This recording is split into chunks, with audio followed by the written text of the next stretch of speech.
Bonjour, docteur Benadiba. Aujourd'hui, je vais vous parler de la rhinoplastie médicale.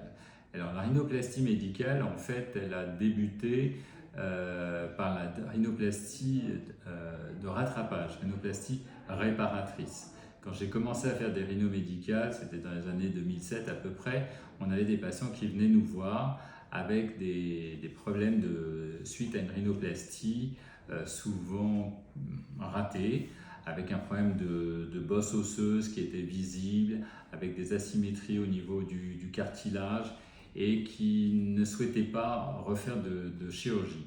Grâce à l'acide hyaluronique, en fait, on arrive à combler ces défects et à les camoufler, et ça permet d'éviter une chirurgie souvent un peu difficile parce qu'il faut prendre du cartilage au niveau de l'oreille ou prendre de l'os pour reconstruire un nez quand il a été abîmé.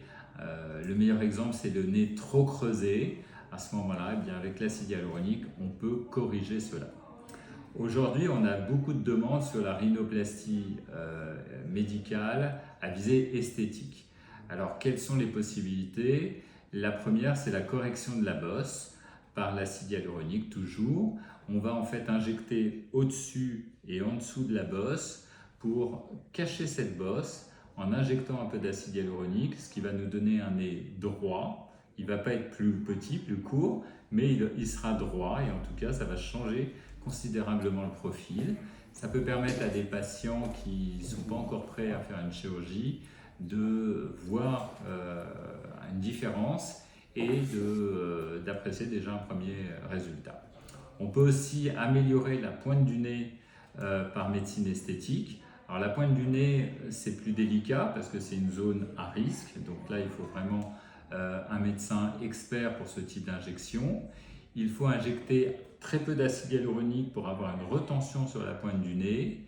Et puis parfois, c'est pas très courant, on peut utiliser la toxine botulique pour détendre le muscle qui a tendance à faire descendre la pointe, en particulier au sourire.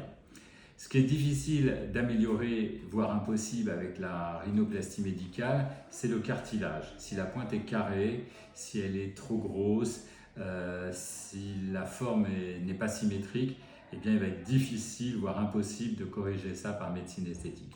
Donc la rhinoplastie médicale, très bonne indication, en particulier pour les bosses. Ça n'a pas retiré les indications de rhinoplastie esthétique chirurgicale. En tout cas, c'est un plus aujourd'hui qu'on a dans notre arsenal de médecine esthétique.